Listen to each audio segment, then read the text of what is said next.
Spiritual ठिकाणी लोक गेली तर मृत्युमुखी पडतात, ऍक्सिडेंट होतात, कोणाला इजा होते. त्या सोलशी कनेक्ट झाल्यानंतर मला काय उत्तर भेटलं ते पण आपण डिस्कस करणार आहोत. 20 किलोमीटरच्या मध्ये अशा गोष्टी घडल्या. ते अशा चेहऱ्याला बघतायत माझ्या, बापरे बापरे खूप लागलं खूप. 8 वाजता कोणी नसतं तिकडे, सगळं बंद झालेलं असतं. थंडीचे दिवस होते, पावसाचे दिवस होते. का घोडा घेऊन कोण येणार ना, हार्डली माणसं दिसत होते. त्या जागेची ऊर्जाच खराब आहे तिकडे, असंच होतं.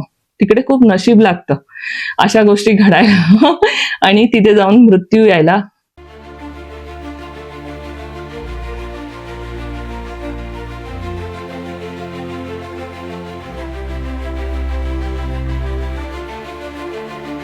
नमस्कार, मी आहे डॉक्टर मीनाक्षी आणि आज आपण एक इंटरेस्टिंग केस बद्दल डिस्कस करणार आहोत. आणि ह्या गोष्टी तुम्ही न्यूजमध्ये बऱ्याच ठिकाणी तुम्ही ऐकत असता, वाचत असता की स्पिरिच्युअल ठिकाणी लोक गेली तर मृत्युमुखी पडतात, ऍक्सिडेंट होतात, कोणाला इजा होते. आणि असंच काही केस माझ्याकडे आता 1-4 दिवसापूर्वी आलेला. मला वाटलं हे प्रश्न लोकांच्या मनात खूप असतात आणि लोक विचारतात पण मला की अशा गोष्टी का घडतात. आणि सेम त्या स्त्रीचा पण प्रश्न होता, त्यांची थोडंसं बॅकग्राऊंड स्टोरी पण आपण डिस्कस करणार आहोत आणि बाकीच्या गोष्टी. आणि त्या सोलशी कनेक्ट झाल्यानंतर मला काय उत्तर भेटलं ते पण आपण डिस्कस करणार आहोत. आणि ह्याचं सेम अनुभव असा काहीतरी माझ्या बरोबर पण घडलेला आहे, सो आपण त्याच्याबद्दल पण डिस्कस करणार आहोत. आजच्या व्हिडिओला सुरुवात करूया आणि मी प्रयत्न करेल की बऱ्याच लोकांच्या मनात चालणाऱ्या प्रश्नांची उत्तरं मी देऊ. तर ती जी स्त्री माझ्याकडे आलेली, त्यांचं म्हणणं होतं की त्यांना 4 धाम यात्रेला जायचं होतं. त्यांनी ट्रिप त्यांच्या मैत्रिणी बरोबर प्लॅन केली होती. नंतर त्यांच्या हस्बंडचं अचानक मन झालं की नाही, मला पण यायचंय, मला पण जायचंय. आणि 8 ते 10 दिवसानंतर ह्यांचं बुकिंग झालं, यांचं सगळं झालं. आणि त्यानंतर ह्यांनी हस्बंडनी जाऊन स्वतः न सांगता तिकडे पैसे भरले, बुकिंग केलं त्यांनी. त्यांचं यमुनोत्री पूर्ण झालं. ओके, यमुनोत्रीला जाऊन आले, ते उतरले खाली आणि मग नंतर ते केदारनाथला गेले. आणि केदारनाथला जाताना वड चढतानाच त्यांना थोडासा त्रास व्हायला लागला. घोड्यावरती होते ते, तरी पण थोडंसं श्वासोश्वासाचा त्रास व्हायला लागला.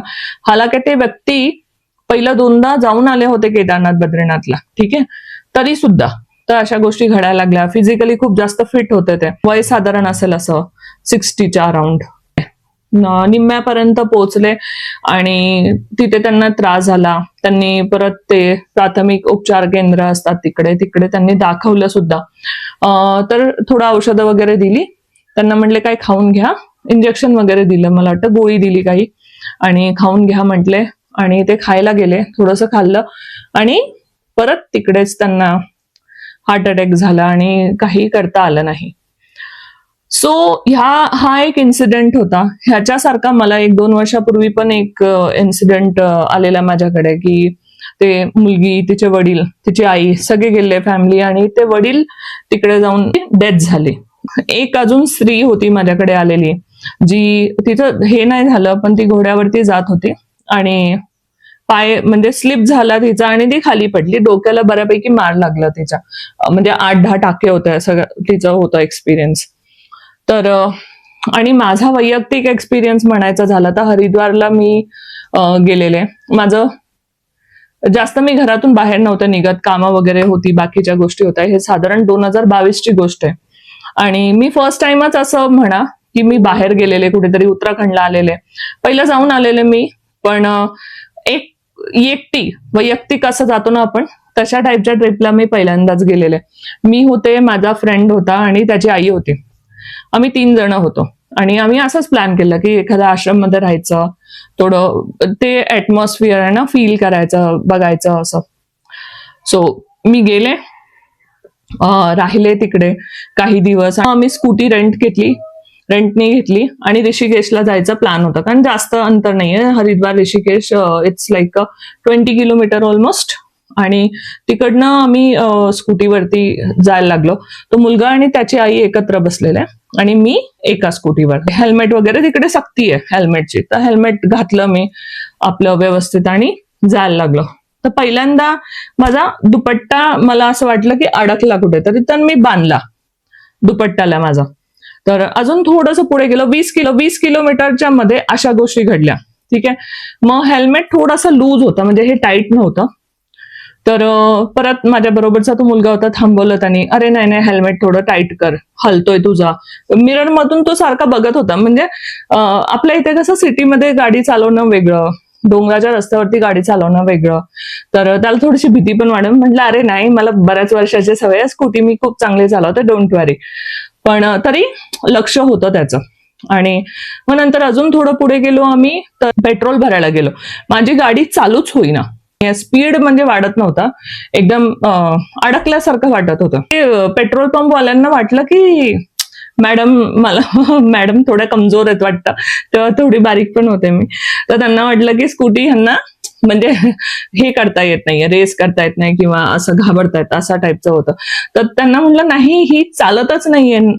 मग त्यांनी असा धक्का वगैरे मारला, अरे हा ह्याचं ना चाक वगैरे जाम असेल, तुम्ही एकदा दाखवून घ्या म्हटलं गाडी. रेंटवरची गाड्या असतात, सांगता येत नाही ना त्याचं काय असतं. म्हटलं हा ठीक आहे, आता कुठे गाडी जर रिपेअरवाला भेटला तर मी त्याला दाखवेल. मला वाटतं पेट्रोल पंप पासून मी 10 मिनिटाच्या अंतरावरती थोडंच पुढे गेले, 2 किलोमीटर साधारण गेली असेल, कारण चालतच नव्हती गाडी, खूप स्लो चालत होते. की गाडी एकदमच स्पीड पकडला गाडीने, ओके, एकदम असं धरून ठेवल्यासारखं असतं ना, मग नंतर एकदम सोडून दिलं कसं, एकदम अनकंट्रोल झाली मला, ओके. आणि मी पडले राईट साईडला, गाडी पडली लेफ्ट साईडला. आणि पडल्यानंतर उठून उभी राहिले मी पटकन, ओके. तर हेल्मेटचं काय होतं, ते काच नव्हती वरची, फक्त असं कॅप सारखं होतं. तर ना हे खरचटलेलं होतं माझं, गुडघ्याला लागलं होतं माझ्या एका साईडलाच, म्हणजे एका साईडला ह्याच राईट गुडघ्यालाच आणि ह्याला लागलेलं फेसला खरचटलं होतं भरपूर. तर असं ना माती वगैरे सगळं गेलेलं, रक्त रक्त रक्त रक्त, सगळे बघून घाबरले, अरे बाप रे बाप. तर सगळे आले पटकन उचलायला, आजूबाजूला दुकानं होती, दुकानवाले आले, समोर बघितलं समोरच एक डॉक्टरचं क्लिनिक होतं. तर पटकन सगळ्यांनी तिकडे ना, मी उठून उभी राहिले की मला कळलं की मी पाय टेकू शकत नाहीये. पाय टेकलं की इतकं भयंकर दुखायचं मला. डॉक्टरकडे घेऊन गेले. डॉक्टर म्हणले बरं झालं तुम्ही इकडेच आहात, नाही तर ते इन्फेक्शन झालं असतं, फेसचं आहे, आपण क्लीन करूया. त्यांनी बिटाडीननी पूर्ण क्लीन केलं आणि सगळे अशा चेहऱ्याला बघतायत माझ्या, बापरे बापरे खूप लागलं असं. मी मला वाटलं फक्त जसं गुडघ्याला खरचटलंय तसंच काही खरचटलं असेल. डॉक्टरचं प्राथमिक म्हणजे ट्रीटमेंट घेऊन आम्ही मग हॉस्पिटलमध्ये गेलो. आता माझ्या डोक्यामध्ये तेव्हा फायनान्शियल कंडिशन पण माझी एवढी चांगली नव्हती, थोडंसं प्रॉब्लेमॅटिकच होती. आणि म्हटलं बापरे आता काय मोठं काय झालं, कुठे काय लागलं तर मग कसं अरेंज करणार आहे ना. आपण एक ट्रिपला जातो, एक सर्टन अमाऊंट घेऊन जातो, त्यावेळेला तसं सेव्हिंग करून करून मला ट्रिप करायला आवडायचं. सो गेलो आम्ही डॉक्टरकडे. तर मनामध्ये की देवा असं माझ्याकडनं काय चुकलं, का तू असं केलं माझ्या बरोबर, असं म्हणजे मी आतल्यात कंप्लेंट करत होते. आणि तेवढ्यात म्हणजे आम्ही इमर्जन्सीमध्ये गेलो आणि तिथे बसलेले होते. मी स्ट्रेचरवरती एक स्त्री आली, जे बाईकवरती होते, नवरा बायको असं म्हणजे कळत होतं, ते लोक बोलत होते. तर मी विचारलं पण एका सिस्टरला नेमकं काय झालं तिला. तर म्हटलं एवढं डोक्याला स्टिचेस होते, हात बांधलेला होता, पायाला पण लागलेलं होतं, म्हणजे ते उठून बसूच शकत नव्हती, बेशुद्धच होती ऑलमोस्ट. सो ते म्हटले नाही, ती बाईकवरती होती, नवरा बायको. नवऱ्याचा तर म्हणजे पाय पूर्ण मोडला आणि फ्रॅक्चर, म्हणजे त्याला रॉड घालावं लागेल पायाला, असं आहे. तरी माझ्या डोक्यात काही नाही, प्रकाश नाही पडला. तर मी बसले आणि सेकंड टाइम परत मग अजून एक माणूस आला. इमर्जन्सीमध्ये सारखे येत असतात ना, कोणीतरी वरनं पडलेलं, असं छतवरनं, तो पाय घसरला, काहीतरी झालं आणि तो पडला. क्रॅक गेले, ब्रेनला क्रॅक गेले, हाडाला. आता त्याचं ऑपरेशन करायचं, असं इमर्जन्सीमध्ये सगळे पळत पळत. हे 2 इन्सिडेंट माझ्या समोर आले आणि मी बसून तिथे विचार करते. आणि मग तेवढ्यात माझा एक्सरेचा रिपोर्ट आला. तर रिपोर्टमध्ये होतं की फ्रॅक्चर आहे, हेअरलाईन फ्रॅक्चर आहे, म्हणजे खूप छोटासा मायनर एकदम फ्रॅक्चर आहे. प्लास्टर करावं लागेल, 20-22 दिवसासाठी थांबावं लागेल आणि 2 महिन्यांनी साधारण तुम्ही काढू शकता प्लास्टर, असं होतं. म्हणजे 2 इन्सिडेंट मग माझ्या समोर आले. मग माझ्या डोक्यात प्रकाश पडला, अरे मला फक्त मी प्लास्टर लावून चालले घरी परत, ही किती मोठी गोष्ट आहे, हे पण कुठेतरी वाचवलेलंच आहे ना. मग नंतर माझ्या ना डोक्यात थोडासा प्रकाश यायला लागला की अरे मी पडले, मी एवढी हेवी, म्हणजे बऱ्यापैकी हेवीच होते मी, 5.6 माझी हाईट आहे, वजन पण बऱ्यापैकी आहे माझं. तर मी अशी पडले गाडीवरनं, तुम्ही जस्ट इमॅजिन करा, गाडीवरनं माणूस असा स्लिप होऊन पडला. तर त्याला कुठे लागणार आहे? कमरेला लागेल, अजून कुठेतरी लागेल, है ना, खरचटेल हाताला, इकडे तिकडे. माझ्या हाताला कुठेही लागलं नव्हतं. एकच फक्त निशाण आहे त्याचं, हे इथे थोडंसं दिसेल तुम्हाला, दिसेल किंवा नाही पण दिसणार, इकडे खडा असा म्हणजे आत रुतला होता. ओके, ह्याच्यातून रक्त आलं. बाकी मला कुठे नाही, इथे खरचटलं नाही, कोपऱ्याला नाही, कमरेला नाही, पोटाला नाही. मग नंतर मी असा विचार केला ना, मला असं जाणवलं की कोणीतरी होतं ज्यांनी मला ना असं धरलं. ओके, की फक्त माझा फेस जमिनीला टच झाला आणि माझा गुडगा जमिनीला टच झाला, दॅट्स इट. वाटी असते ना त्याच्यावरती क्रॅक होतं छोटंसं. सो त्यांनी प्लास्टर केलं आणि चेहऱ्याचं तर ते म्हणले आता काहीच करू शकत नाही, खूप लागलंय ह्यांना, खोबऱ्याचं तेल वगैरे लावायला सांगा, नंतर स्किन डॉक्टरकडे तुम्ही ट्रीटमेंट घ्या, कारण पण लवकर नीट होणं तर पॉसिबल नाही आहे, खूप अवघड आहे. तर मी पण नंतर मी फोटो म्हणजे चेहरा बघितला कॅमेरामध्ये, बापरे म्हणलं हे काय झालंय, होणार का नाही चांगलं. पण मी तुम्हाला सांगते 8 दिवसात माझा चेहरा होता तसा झाला. तो व्हिडिओ पण मी लावतो, थोडंसं लालसर दिसत होतं, दॅट्स इट, एकदम पटकन रिकवर झालं. पायाचा पण ते म्हटले ऑलमोस्ट 2 महिने लागतील, 40 दिवस. एका महिन्यात मी प्लास्टर काढून टाकलं आणि चेक केलं, एकदम नॉर्मल होतं. ओके, तर ह्या गोष्टी मग नंतर मी थोडंसं कुंडली वगैरे बघितली, बाकीच्या गोष्टी बघितल्या, तर ह्या गोष्टी घडणारच होत्या. मोठं काही घडण्यापेक्षा छोट्याशा वरती त्या गोष्टी रिझॉल्व्ह झाल्या. इन्सिडेंट जो माझ्या बरोबर झाला, आता यमुनोत्रीला मी गेलेले, मला खूप इच्छा होती, मी केदारनाथ बद्रीनाथ 2दा करून आलेले, 4 धाम कम्प्लीट झाले नव्हते. ओके, केदारनाथ बद्रीनाथ झालं होतं माझं. सो मी खूप एक्सायटेड होते की चला आता जायचं. हे लास्ट इयरचीच गोष्ट आहे, मी व्हिडिओ पण टाकला यमुनोत्रीचा. वर चढत चढत गेलो आम्ही आणि वर गेल्यानंतर खाली उतरताना रात्री उशीर झालेला, थोडासा चढायलाच उशीर झालेला आम्हाला जायला, आणि येताना थोडा अजून लेट झाला, 8 वाजले होते साधारण. स्लिपरी होतं थोडंसं रस्ता, ओबड खोबड, आणि घोडे वगैरे चालतात त्यामुळे पॉटी वगैरे केलेली होती, त्याच्यावरनं मी स्लिप झाले म्हणजे असे खूप स्लिप नाही झाले, फक्त पाय असा मुरगळला, पडले नाही खाली, मी धरलं रेलिंगला, फक्त मुरगळला. आणि नंतर मला इतकं भयंकर दुखायला लागलं, म्हणजे ना कानामध्ये असं एकदम करंट लागतो ना तशा टाईपचा, एका सेकंदासाठी असं दुखलं मला. आणि मग मी साईडला जाऊन बसले आणि मग नंतर सगळे अरे पाणी वगैरे आणलं, हे केलं, जास्त लोक पण नव्हती तिकडे. एक घोडेवाला कुठून तरी चालला होता खाली आणि तो बोला चला मी तुम्हाला सोडतो खाली. तर म्हटलं ठीक आहे, मला बसायचं नव्हतं घोड्यावरती, मला असं नव्हतं करायचं ट्रिप कधी म्हणजे एखाद्या अॅनिमलला त्रास देऊन, पण बसावं लागलं. सो बसले मी त्याच्यावरती, म्हणजे 1-1.5 किलोमीटर होतं, जास्त नव्हतं, तोपर्यंत चालत आलेले मी. पण तिथे गेल्यानंतर डॉक्टरांकडे डॉक्टर म्हटले हे फ्रॅक्चरच आहे तुमचं, म्हणजे ते अँकलची जी हे आहे ते पण एक्सरेचा फोटो लावते मी भेटला तर अँकलचं जे हाड असतं ते फ्रॅक्चर आहे. म्हटलं यार असं का होतंय एव्हरी टाइम, म्हणजे माझ्याकडनं काय चुकतंय, का असं करतं देव माझ्या बरोबर. त्यावेळेला पण थोडंसं मनामध्ये आलं, ठीक आहे. पण त्यानंतरचा अनुभव मी सांगितलाय जसा, तो घोडेवाला एकदर अचानक, कारण 8 वाजता कोणी नसतं तिकडे, सगळं बंद झालेलं असतं, थंडीचे दिवस होते, पावसाचे दिवस होते, का घोडा घेऊन कोण येणार ना, हार्डली माणसं दिसत होते, वरून खाली येणं पॉसिबलच नाहीये कोणाचं. आणि तो इतका चांगला होता घोडेवाला, मला बसवलं, मला हॉस्पिटलमध्ये तर ते तर लांबच आहे, त्याचं काम होतं खाली सोडणं, खाली सोडून गेला असतं तो हॉस्पिटलवरती, म्हणजे हॉस्पिटलमध्ये घेऊन गेला, माझ्या सोबतची लोक चालत येईपर्यंत माझ्या बरोबर थांबला, डॉक्टरांना बोलून आणलं, डॉक्टर सुद्धा बंद झालेले. ओके, तर ह्या गोष्टी थोड्याशा मग विचार करायला लावतात ना, अरे असं का घडलं, म्हणजे ह्या वेळेला पण काहीतरी मोठं घडणार होतं, पण छोट्याशा मध्ये निघालं.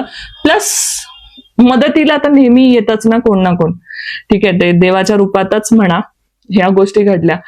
मग आम्ही गंगोत्रीला जाताना आम्ही चेकअप वगैरे केलं, तर प्लास्टर वगैरे लावलं, पण मी तशी हार नाही मानली. मी म्हटलं नाही, मला 4 धाम करायचं, मी पूर्ण करणार आहे, आणि मी पूर्ण केलं. बेसिकली सांगायचा अर्थ हा आहे की जर अशा गोष्टी तुमच्या बरोबर पण घडत असतील, इट मीन्स तुमचं काहीतरी मोठं मेजर कर्मा रिलीज होणार असेल.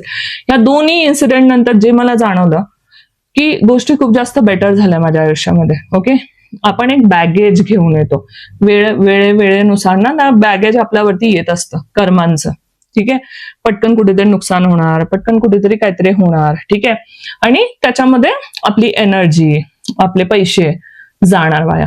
हे कर्मा रिपे आहे, ठीक आहे. पण अशा वेळेला जर तुम्हाला सपोर्ट भेटत असेल, हे बघा खर्च होतो, आपण कोणाला कर्ज दिलं, आपण कोणाला पैसे दिले आणि त्यांनी आपल्याला नाही दिले पैसे परत, ठीक आहे, पण तरी सुद्धा तुम्ही ज्या लेवलला आहात तुम्ही त्याच लेवलला राहिला, इट मीन्स की देवाचं ब्लेसिंग पण तुमच्या बरोबर आहे. त्याच्याशी काही देणं घेणं असेल म्हणून तो घेऊन गेला तुमचे पैसे, पण तुमची लेवल खाली झाली का? ऑफकोर्स ते पैसे असते तर माणूस अजून वरच्या लेवलला असता, पण ती लेवल कमी नाही झाली, तुम्ही कर्मा रिलीज केलं आणि दिस इज बिग थिंग, है ना.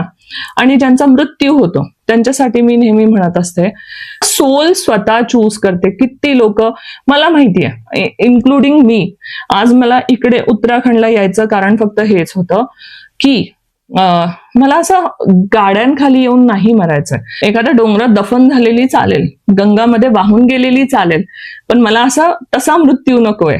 हे माझे नेहमी उत्तर असतात आणि मला माहिती आहे बऱ्याच लोक असाच विचार करतात की ना ते हॉस्पिटलमध्ये तडपडत मृत्यू नकोय, ठीक आहे. देवाच्या शरणी जर आपण मृत्यू भेटत असेल तर ह्याच्यापेक्षा मोठं भाग्य काय आहे. मृत्यू तर येणारच आहे, ठीक आहे. आता ते जे गृहस्थ आहेत तिकडे नसते गेले, ते इथे वाचले असते का? विधी लिखित आहे, ठीक आहे. पण हा मृत्यू अशा वेळेला अशा ठिकाणी येणं किती मोठी गोष्ट आहे ना. आणि लोक मागून घेतात, लोकांनी म्हटलेलं असतं, म्हणजे खाली येतानाच लोक सोल कॉन्ट्रॅक्ट बनवून आणतात की देवा मला तुझ्या चरणी तू घ्यायला यायचं, मला तुझ्या चरणीच माझा मृत्यू यायला पाहिजे. हे खूप भाग्याची गोष्ट आहे, ओके. आणि उत्तराखंडला तसं पण देवभूमी म्हणतात. देवभूमीमध्ये जन्म घेणं खूप मोठं आणि मृत्यू त्याच्यापेक्षा श्रेष्ठ असं म्हटलं जातं, ठीक आहे. सो ह्या गोष्टीला बघायचा जर दृष्टिकोन आपण बदलला तर खूप चेंजेस होतील. जसं मी त्या व्यक्तीच्या सोलला पण कनेक्ट झाले, त्यांनी पण तेच सांगितलं की माझं म्हणणं होतं मी खूप खुश आहे, मी खूप समाधानी आहे, मी खूप सॅटिस्फाईड आहे आणि मी मोक्षच्या टुवर्ड्स गेलेलो आहे. इकडे मृत्यू म्हणजे मोक्ष, ठीक आहे, असं त्यांचं पण म्हणणं होतं. आणि खूप खुश आहेत ते, हॅपी आहेत. आणि अशा वेळेला अशा गोष्टी घडतात ना, त्यावेळेला तुम्ही गृहीत धरू नका त्या देवाला किंवा त्या जागेला, त्या जागेची ऊर्जाच खराब आहे, तिकडे असंच होतं, तिकडे खूप नशीब लागतं अशा गोष्टी घडायला आणि तिथे जाऊन मृत्यू यायला खूप नशीब लागतं, ओके. तर ह्या गोष्टीला बघायचा जर दृष्टिकोन तुम्ही बदलला किंवा वेगळ्या पद्धतीने बघितलं तर आयुष्य नक्की सुंदर होईल, ओके. ह्याला ब्लेम न करता ऍक्सेप्टन्स मध्ये आला तर खूप जास्त चेंज तुम्हाला फील होईल. तर हे होता आजचा व्हिडिओ. आय होप असं कोणाबरोबर घडलं असेल तर तुम्ही मला मेसेजमध्ये कळवा, है ना. तुमचे एक्सपिरियन्स काय होते, जर ऍक्सिडेंट झाले तर एक्सपिरियन्स काय होते, मृत्यू झाल्यानंतर एनी हाव त्या सोलनी कनेक्ट करायचा प्रयत्न केला का किंवा काही मेसेज द्यायचा प्रयत्न केला का, ओके. आणि माझ्याशी कनेक्ट राहा अशाच इंटरेस्टिंग पास्ट लाईफ रिग्रेशनच्या, आकाशिक रिडिंगच्या किंवा मग ऍस्ट्रोलॉजी न्यूमरोलॉजी रिलेटेड व्हिडिओ किंवा असे एक्सपिरियन्स बघण्यासाठी माझ्या चॅनलला लाईक करा, शेअर करा, सबस्क्राईब करा आणि कनेक्ट राहा. नमस्कार.